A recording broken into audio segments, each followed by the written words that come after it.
वचनको समयमा म तपाईँहरू सम्पूर्णलाई स्वागत गर्न चाहन्छु।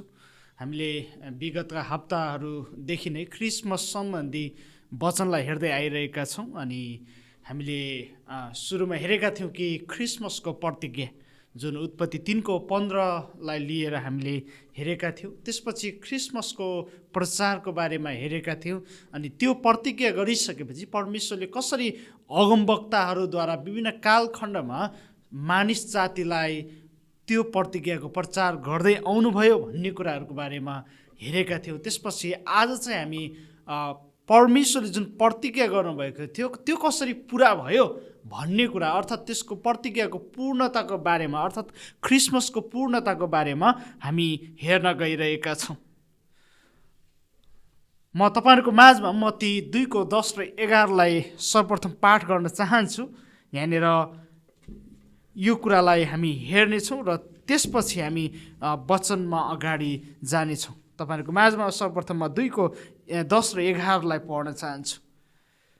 जब तिनीहरूले त्यो तारा देखे तब तिनीहरू अति आनन्दित भएर रमाए अनि घरभित्र पसेर तिनीहरूले बालकलाई उहाँकी आमा मरियमको साथमा देखे र घोप्टो परेर उहाँलाई दण्डवत गरे। तब आफ्ना कन्तुर खोलेर उहाँलाई सुगन्धित धूप र मुर्रका भेटी चढाए। अर्थात् परमेश्वरले जुन आदम र हव्वासँग जुन स्त्रीको सन्तानको प्रतिज्ञा गर्नुभएको थियो अनि त्यसपछि त्यो प्रचार गर्नुभयो र अब त्यो स्त्रीको सन्तान चाहिँ जन्मिनु भएको छ भन्ने कुरालाई हामी यहाँनिर थाहा गर्दछौँ। परमेश्वर विरुद्ध खडा भई दण्डको भागीदार आदम र हव्वाको निम्ति जब परमेश्वर स्वयंले आफ्नो विरुद्ध खडा भएका मानिस जातिको निम्ति उत्पत्ति 3:15 स्त्रीको सन्तानको प्रतिज्ञा गर्नुभयो र त्यो चाहिँ उनीहरूलाई बचाउनको निम्ति गरिएको प्रबन्धको बारेमा थियो जुन चाहिँ उनीहरूको निम्ति मुक्तिको बाटो बन्न पुग्यो।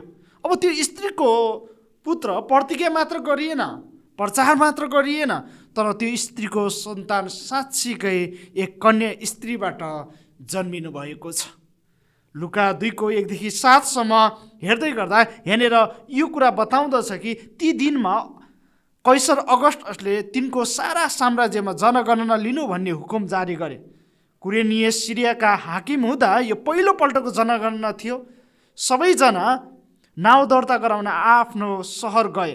यसै पनि गालिलको नासरतबाट यहुदियाको बेथलेम भन्ने दाउदको सहरमा गए किनभने तिनी दाउदका कुटुम्ब र वंशका थिए। नाउँ दर्ता गराउन तिनी आफूसँग मगनी भएकी मरियमलाई साथमा लिएर गए। मरियम गर्भवती थिइन्।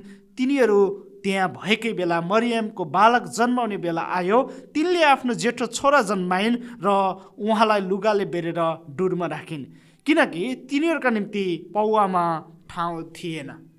अनि यहाँनिर लुका 2:1-7 हेर्दै गर्दा चाहिँ त्यो स्त्रीको सन्तान कसरी जन्मनु भयो भन्ने कुरालाई हामी थाहा गर्दछौँ। हामी यो कुरा थाहा गर्दछौँ कि परमेश्वरले जुन स्त्रीको सन्तानको प्रतिज्ञा गर्नुभएको थियो त्यो अरू कोही नभई स्वयं परमेश्वरको पुत्र हुनुहुन्थ्यो। अब यसलाई बुझ्नको निम्ति हामीले मानिस जातिको उद्धारको निम्ति त्रिएक परमेश्वर बीच भएको करारलाई बुझ्नुपर्छ। त्रिएक परमेश्वर बीचको करारलाई जब बुझ्दछौँ त्यसपछि मात्रै यो स्त्रीको सन्तानको बारेमा हामी थाहा गर्दछौँ।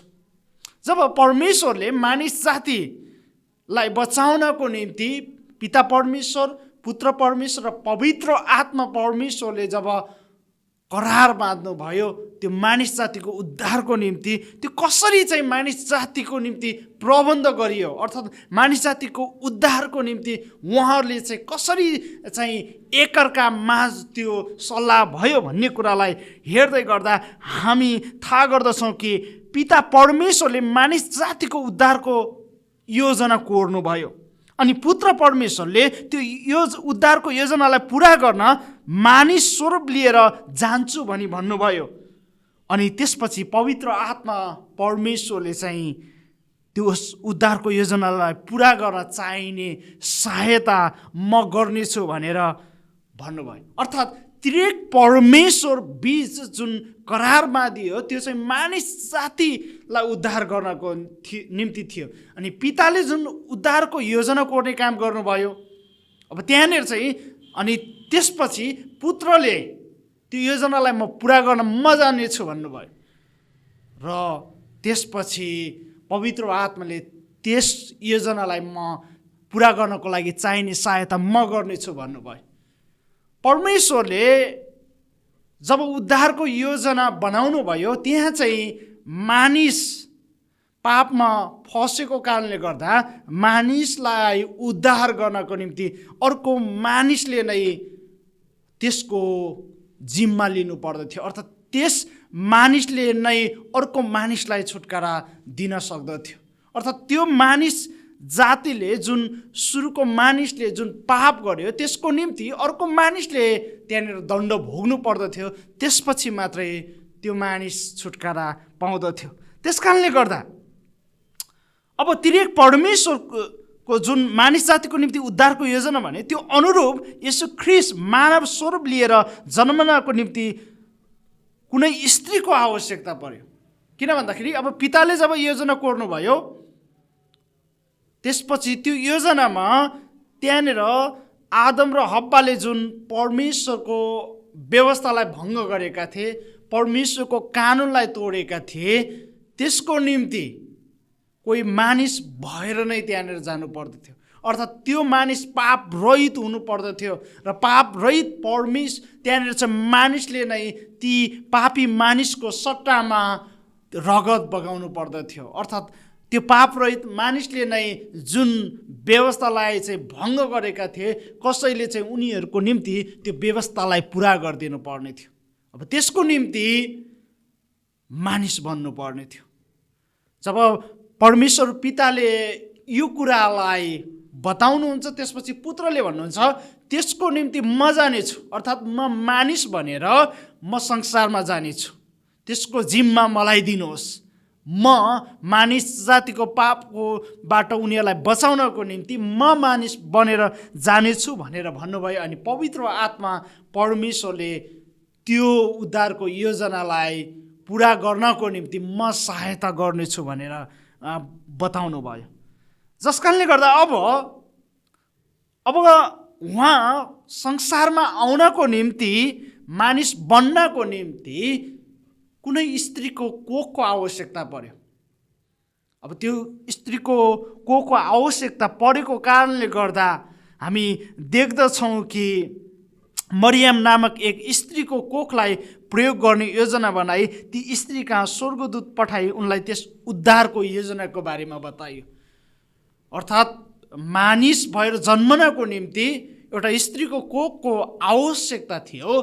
त्यस कारणले गर्दा मरियम नामक एक स्त्री कहाँ परमेश्वरले स्वर्गदूतलाई पठाइकन हेर पिता परमेश्वर, पवित्र आत्मा परमेश्वर र पुत्र परमेश्वर बीच जुन उद्धारको कुरा मानिस जातिलाई कसरी उद्धार गर्ने भन्ने कुराको बारेमा जुन छलफल भएको छ, जुन योजना बनेको छ, जुन चाहिँ करार गरिएको छ, त्यो अनुरूप चाहिँ उहाँ मानिस बनेर अर्थात् पुत्र परमेश्वरले चाहिँ म मानिस बनेर जन्मनेछु, मानिस स्वरूप लिएर म जानेछु भनेर उहाँले भनिसकेपछि त्यहाँनिर स्त्रीको कोखको खोजी भयो।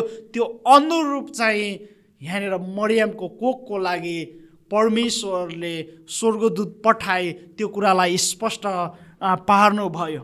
अनि स्वर्गदूत आएर लुका 1:31 भन्दछन्, अब हेर तिमीले गर्भधारण गर्नेछौ र एउटा छोरो जन्माउनेछौ र तिमीले उहाँको नाउँ येशू राख्नेछौ। जब मरियम कहाँ आएर स्वर्गदूतले यो कुरा भन्दछन् कि तिमी गर्भधारण हुनेछौ र एउटा छोरा जन्माउनेछौ र तिमीले उहाँको नाउँ येशू राख्नेछौ, जब यो कुरा भनिसकेपछि लुका 1:34 हामीले हेऱ्यौँ भने मरियमले स्वर्गदूतलाई भनेकी छिन् यो कसरी हुन सक्छ किनकि म एक कन्या हुँ। अर्थात् तपाईँले भन्दै हुनुहुन्छ कि तिमी गर्भधारण हुनेछौ, एउटा छोरा जन्माउनेछौ र उहाँको नाउँ येशू राख्नेछौ भन्दै गर्दा स्वर्गदूतले त्यो कुराहरू भन्दै गर्दा चाहिँ यहाँनिर मरियमले भनेको छिन् यो कसरी हुन सक्छ किन म त कन्यै छु। उनीले मानव तौरमा यो कुरालाई असम्भव देखेकी थिइन्, किन भन्दाखेरि मानवीय तौरमा त्यति बेला मात्रै सम्भव छ एउटा बालक जन्मन जहाँ चाहिँ एउटा स्त्री र पुरुष बिचको शारीरिक सम्बन्धद्वारा मात्रै त्यहाँनिर बालक जन्मिन सक्छ। त्यसकारणले गर्दा यो मानवीय तौरमा यो कुरा सम्भव छैन, यो असम्भव कुरा हो। अनि यो त्यसकारणले गर्दा यो प्रकारको रियाक्सन, यो प्रकारको प्रतिक्रिया उनीलाई चाहिँ यो कुराले चकित पार्ने काम गरेको छ। अनि स्वर्गदूतले तिनलाई जवाब दिएर भने, पवित्र आत्मा तिमीमा आउनुहुनेछ र सर्वोच्चका शक्तिको छाया तिमीमाथि पर्नेछ। यसै कारण यो जो जन्मनुहुनेछ उहाँ पवित्र अर्थात् परमेश्वरका पुत्र कहलाइनुहुनेछ। हेर, तिम्री नातेदार एलिसिबाले पनि तिनको वृद्धावस्थामा छोरो गर्भधारण गरेकी छिन् र जो बाँझी कहलाएकी थिइन् तिनी अहिले 6औं महिनामा छिन्, किनकि परमेश्वरको निम्ति कुनै कुरा असम्भव छैन। जब यो कुरा फेरि स्वर्गदूतले यो कसरी हुन सक्छ भन्ने कुरा मानवीय तौरको जुन बुझाइबाट मरियमले स्वर्गदूतलाई जवाब दिएकी छिन्, अनि स्वर्गदूतले फेरि प्रतिक्रिया स्वरूप भन्दछन् कि हेर, यो कुरा सम्भव छ, यो मानिसको नजरबाट यो सम्भव छैन, तर परमेश्वरमा कुनै कुरा असम्भव छैन। परमेश्वरको नजरमा सबै कुरा सम्भव छ। उहाँले यो गर्न सक्नुहुन्छ, उहाँद्वारा चाहिँ यो कुरा सम्भव छ। किन भन्दाखेरि एलिसिबा जो बाँझी थिइन्, परमेश्वरले उनीमाथि कृपा देखाउनु भयो र उनी गर्भवती भएकी छन्। त्यसकारणले गर्दा परमेश्वरको नजरमा चाहिँ यो कुरा सम्भव छ भनिसकेपछि अनि मरियमले भन्छन्, हेर्नुहोस्, म परमप्रभुकी दासी, मलाई तपाईँको वचनअनुसार होस्। तब स्वर्गदूत तिनीबाट बिदा भयो। जब यो कुरा परमेश्वरद्वारा चाहिँ यो कुरा सम्भव छ, अनि तिम्रो कोखको चाहिँ प्रयोग हुँदैछ। किन भन्दाखेरि तिम्रो कोखको यस कारणले गर्दा प्रयोग हुँदैछ, कारण त्यो कोखबाट जन्मनु हुने चाहिँ मानिस जातिको उद्धारको निम्ति जन्मदै हुनुहुन्छ। अर्थात् उहाँ जो जन्मदै हुनुहुन्छ, जो ईश्वर मानव भएर आउँदै हुनुहुन्छ, उहाँ चाहिँ सारा मानिस जातिको निम्ति उद्धारकर्ताको रूपमा, मुक्तिदाताको रूपमा जन्मदै हुनुहुन्छ भन्ने कुरा तिरेक परमेश्वरको त्यो उद्धारको योजनालाई जब त्यहाँनिर स्वर्गदूत आएर मरियमलाई भन्दछन्, अनि मरियमले चाहिँ त्यो कोखलाई प्रयोग गर्न, परमेश्वर मेरो कोखलाई प्रयोग गर्नुहोस् भनेर उनी चाहिँ त्यो कुरा प्रति राजी हुन्छन्। र राजी भइसकेपछि केवल तिनी मात्र राजी हुँदैनन्, तर चाहिँ तिनीसँग मगनी गरेका योसेफ पनि राजी हुन्छन्। मत्ती 1:18-25 हामीले हेऱ्यौँ भने चाहिँ त्यहाँनिर जब उनले थाहा गर्दछन् कि मरियम गर्भवती छन् भन्ने कुरा थाहा गरिसकेपछि योसेफ जो धार्मिक व्यक्ति थिए उनले गुप्तैमा त्याग्ने इच्छा गर्छन्। तर सपनामा परमेश्वरले स्वर्गदूतलाई पठाउनुहुन्छ र फेरि त्यो उद्धारको कुरालाई, उद्धारको योजनालाई त्यहाँनिर योसेफ कहाँ पनि त्यहाँनिर स्वर्गदूतले बताइदिन्छन् कि तिनले एउटा पुत्र जन्माउने छिन्, तिमीले उहाँको नाउँ येशू राख्नेछौ, किनभने उहाँले आफ्ना मानिसहरूलाई तिनीहरूका पापबाट बचाउनु हुनेछ। हेर, जो गर्भमा हुनुहुन्छ उहाँ चाहिँ मुक्तिदाता हुनुहुन्छ, अनि उनी कुनै परपुरुषसँगको सम्बन्धद्वारा होइन, तर पवित्र आत्माद्वारा चाहिँ उनी गर्भवती भएकी छन्। त्यसकारणले गर्दा तिमीले जोसँग मगनी गरेको छ उनलाई पत्नी हुन अस्वीकार नगर भनेर स्वर्गदूतले त्यहाँनिर पनि मरियम र योसेफ दुवैलाई, सुरुमा मरियमलाई अनि त्यसपछि योसेफलाई पनि त्यो उद्धारको योजना सम्पूर्ण रूपले प्रष्ट पार्ने काम परमेश्वरले गर्नुभएको छ। अनि त्यसपछि पवित्र आत्माको छाया चाहिँ मरियममा परेको छ र येशू ख्रीष्टको मानव स्वभाव मरियमको कोखमा बन्यो र त्यसपछि उनले परमेश्वर मानव बन्नुभयो र परमेश्वर ईश्वरीय स्वभाव र मानवीय स्वभाव चाहिँ स्त्रीको कोखबाट अर्थात् कन्या मरियमको कोखबाट उहाँ जन्मनुभयो। कन्या मरियमको कोखमा जुन मानव स्वभाव, मानव स्वरूप चाहिँ येशू ख्रीष्टको बन्यो, त्यो चाहिँ पवित्र आत्माको सहायताद्वारा। त्यसले गर्दा चाहिँ मानिस जातिको उद्धारमा तिरेक परमेश्वरले नै भूमिका खेल्नु भएको छ। तिरेक परमेश्वरले नै त्यहाँनिर मुख्य भूमिका खेल्नु भएको छ। पिताले चाहिँ मानिस जातिको उद्धारको योजना कोर्ने काम गर्नुभयो, पुत्रले चाहिँ मानिस बनेर म जानेछु भन्नुभयो र पवित्र आत्माले मानिस स्वरूप त्यहाँनिर चाहिँ धारण गर्नको निम्ति, मानिस भएर जन्मनको निम्ति पवित्र आत्माले मरियमको कोखलाई चाहिँ चोख्याउनु भयो र मरियमको कोखमा त्यहाँनिर चाहिँ मानव स्वभाव बन्न पुग्यो। त्यहाँनिर परमेश्वरको छायाद्वारा, पवित्र आत्माको कामद्वारा, पवित्र आत्माको शक्तिद्वारा चाहिँ त्यहाँनिर मानवीय स्वभाव निर्माण भयो अनि येशू ख्रीष्ट उहाँ चाहिँ मानिस बनेर जन्मनु भयो। जस कारणले गर्दा पावलले येशू ख्रीष्टको बारेमा यसरी भन्छन्, फिलिपी 2:6 र 7मा, परमेश्वरको स्वरूपमा भएर पनि उहाँले परमेश्वरको बराबरी हुने कुरालाई एउटा पक्रिराख्ने वस्तु जस्तो ठान्नु भएन, तर आफैलाई रित्याइकन कमाराको रूप धारण गरेर तथा मनुष्य भएर जन्मनु भयो भन्ने कुराको बारेमा थाहा बताउँदछन् कि येशू ख्रीष्ट जो चाहिँ जन्मिनु भयो उहाँ परमेश्वरको बराबरी हुनुहुन्छ, अर्थात् परमेश्वरको पुत्र हुनुहुन्छ, उहाँ परमेश्वरको बराबरी हुनुहुन्छ। तर उहाँले मानिस जातिको उद्धारको निम्ति मानिस बनेर मनुष्य धारण गरेर उहाँ चाहिँ आउने इच्छा गर्नुभयो। उहाँको यो राजी खुसी थियो प्रिय। उहाँले चाहिँ मानिस जातिलाई बचाउनको निम्ति यो काम म गर्नेछु भनेर त्यो योजनालाई चाहिँ म पुरा गर्नेछु भनेर भन्नुभयो। त्यो एक परमेश्वर महाजमा चाहिँ जुन पिताले योजना कोर्नु भएको थियो त्यसको निम्ति अरू कुनै उपाय थिएन, तर पुत्र यस परमेश्वरले चाहिँ त्यो कुरालाई म पुरा गर्नेछु भनेर आउनुभयो। अनि किन येशू ख्रीष्ट मानिस बनेर आउनुभयो भन्ने कुराको जवाब पावलले गलाती 4:4-5मा दिँदछन्। त्यहाँ भन्दछन्, तर समयको पूर्णतामा परमेश्वरले आफ्ना पुत्रलाई पठाउनु भयो। उहाँ एउटी स्त्रीबाट जन्मनु भयो तथा व्यवस्थाको अधीनमा जन्मनु भयो। व्यवस्थाको अधीनमा रहनेलाई मोल तिरेर छुटाउनलाई उहाँ पठाइनु भयो ताकि हामी पुत्रको पुरा हक प्राप्त गर्न सकौँ। आदम र हब्बाले जुन परमेश्वरको व्यवस्थालाई चाहिँ भङ्ग गरेका थिए, त्यो व्यवस्था भङ्ग जुन गरे उनीहरूले, जसको प्रतिफल चाहिँ अर्थात् त्यो पापको प्रतिफल चाहिँ मृत्यु थियो।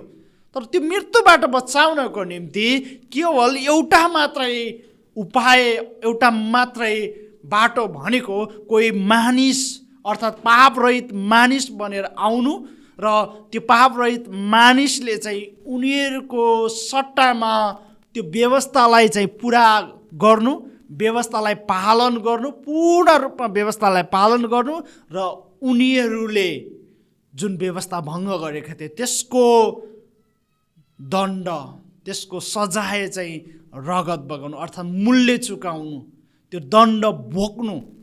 त्यस कारणले गर्दा चाहिँ अरू कोही पनि थिएन। मानिस आफैले, अर्को एउटा पापी मानिसले अर्को पापी मानिसको पापलाई चाहिँ धुन सक्दैन थियो, न त उसले चाहिँ व्यवस्थालाई चाहिँ पूर्ण रूपमा पालन गर्न सक्थ्यो। अरू कुनै बाटो थिएन। मानिससँग चाहिँ मानिस बाँच्नको निम्ति अरू कुनै उपाय थिएन। त्यस कारणले गर्दा जब पुत्र परमेश्वरले चाहिँ त्यो कामको निम्ति म जानेछु, मैले त्यो काम पुरा गर्नेछु, मानिस जातिको प्रतिनिधि भएर मैले मानिस जातिको तर्फबाट चाहिँ म त्यो कामलाई पुरा गर्नेछु, अर्थात् पूर्ण रूपमा म व्यवस्थालाई चाहिँ पालन गर्नेछु, पुरा गर्नेछु र मानिस जातिको निम्ति मेरो निष्कोट निष्पाप रगत म चाहिँ उनीहरूको निम्ति बगाउनेछु भनेर उहाँ संसारमा आउनुभयो। त्यस कारणले गर्दा चाहिँ यहाँनिर त्यही कुराहरू बताउँदछ कि व्यवस्थाले त मानिस जातिलाई दोषी ठहर्याएको थियो, मानिस जातिको अवस्थालाई चाहिँ देखाइदिएको थियो। मानिस जाति दोषी छ र त्यो दोषको दण्ड चाहिँ मृत्यु हो भनेर व्यवस्थाले बारम्बार दोष लगाउने काम गरेको थियो। तर पुत्रले जब पुत्र चाहिँ त्यो व्यवस्थाको अधीनमा भएर जन्मिनु भयो र त्यो सम्पूर्ण व्यवस्थालाई चाहिँ उहाँले पुरा गर्नुभयो र त्यो व्यवस्था भङ्ग जुन मानिस जातिले गरेको थियो त्यसको सट्टामा उहाँ क्रुसमा रगत बगाई मानिस जातिको पापको मूल्य चुकाउनु भयो। त्यसकारणले गर्दा यो कुरालाई बताउँदै गर्दा यहाँनिर यूहन्ना 3 16 देखि 18 भन्छ, किनभने परमेश्वरले संसारलाई यस्तो प्रेम गर्नुभयो कि उहाँले आफ्नो एकमात्र पुत्र दिनुभयो, ताकि उहाँमाथि विश्वास गर्ने कोही पनि नाश नहोस् तर त्यसले अनन्त जीवन पाओस्। किनकि परमेश्वरले संसारलाई दोषी ठहराउन भनी पुत्रलाई संसारमा पठाउनु भएन, तर संसार उहाँद्वारा बाँचोस् भनेर पठाउनु भयो। जसले उहाँमाथि विश्वास गर्छ त्यो दोषी ठहरिँदैन, तर विश्वास नगर्ने चाहिँ अघि नै दोषी ठहरिएको छ, किनभने उसले परमेश्वरका एकमात्र पुत्रको नाउँमा विश्वास गरेको छैन। परमेश्वरले जब आदम र हव्वाले जुन परमेश्वरको व्यवस्थालाई भङ्ग गरे अनि त्यहाँनिर स्त्रीको सन्तानको उहाँले प्रतिज्ञा गरेर उनीहरूको निम्ति मुक्तिको बाटो खोलिदिनु भयो, तर त्यसको निम्ति पुत्र परमेश्वरले संसारमा स्त्रीको कोखबाट म जन्मने छु भनेर उहाँले भनिसकेपछि पिता परमेश्वरले चाहिँ त्यहाँनिर उनीहरूको मुक्तिको बाटो, आदम र हव्वाको निम्ति मुक्तिको बाटो खोलिदिनु भयो। आदम र हव्वा लगायत सम्पूर्ण मानिस जातिको निम्ति, किन भन्दाखेरि आदम र हव्वा सम्पूर्ण मानिस जातिको निम्ति प्रतिनिधि थिए र सम्पूर्ण मानिस जातिमा आदमद्वारा नै पाप आएको थियो। त्यही भएर रोमी 5 अध्यायमा हामी देख्दछौँ कि बाइबलले स्पष्ट बताउँदछ कि आदमद्वारा चाहिँ मृत्यु आयो तर यीशु ख्रीष्टद्वारा जीवन आयो। आदमको अनाज्ञाकारिताले सम्पूर्ण मानिस जातिमा मृत्यु ल्याएको थियो, मानिस जाति मृत्युको योग्य थियो, तर परमेश्वर त्रिएक परमेश्वरको जुन मानिस जातिको उद्धारको योजना बन्यो त्यस अनुरूप पुत्र परमेश्वरले जब को जाने उद्धार मानिस भएर जन्मने को जाने, मानिस भएर जन्मन को जाने भन्दै गर्दा पुत्रले चाहिँ म जान्छु भनेर जब उहाँले भन्नुभयो अनि उहाँ आउनुभयो। त्यस कारणले गर्दा यहाँनिर त्यही बताउँदछ कि परमेश्वरले चाहिँ संसारलाई यस्तो प्रेम गर्नुभयो, किन भन्दाखेरि त्रिएक परमेश्वरले हामी मानिस जातिलाई प्रेम गरेको कारणले गर्दा यो उद्धारको योजना उहाँहरूले बनाउनु भयो। अर्थात् उद्धारको योजना बन्यो अनि पिता परमेश्वरले कोर्ने काम गर्नुभयो। त्यो योजनालाई कसरी बचाउने भन्दै गर्दा अब बचाउनको निम्ति त्यहाँनिर ती पापी मानिसलाई बचाउनको निम्ति अर्को एउटा निष्पाप अर्थात् पाप रहित मानिसको आवश्यकता छ र त्यो पाप रहित मानिसले सम्पूर्ण व्यवस्थालाई चाहिँ आज्ञाकारिताको जीवन जिउनु छ। र अर्को कुरा त्यहाँनिर ती मानिस जातिले गरेको पापको निम्ति त्यो निष्पाप अर्थात् पाप रहित मानिसले रगत बगाउनु परेको छ।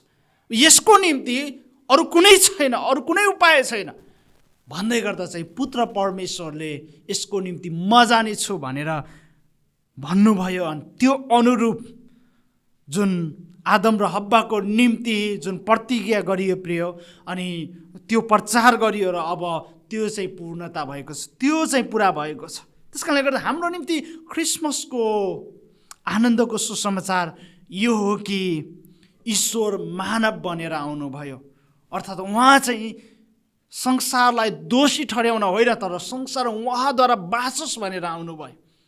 अनि यहाँनिर त्यही कुरालाई घोषणा गर्दछ कि परमेश्वरले संसारलाई दोषी ठहराउन भनी पुत्रलाई संसारमा पठाउनु भएन, तर संसार उहाँद्वारा बाँचोस् भनेर पठाउनु भयो। जसले उहाँमाथि विश्वास गर्छ त्यो दोषी ठहरिँदैन, तर विश्वास नगर्ने चाहिँ अघि नै दोषी ठहरिएको छ, किनभने उसले परमेश्वरको एकमात्र पुत्रको नाउँमा विश्वास गरेको छैन।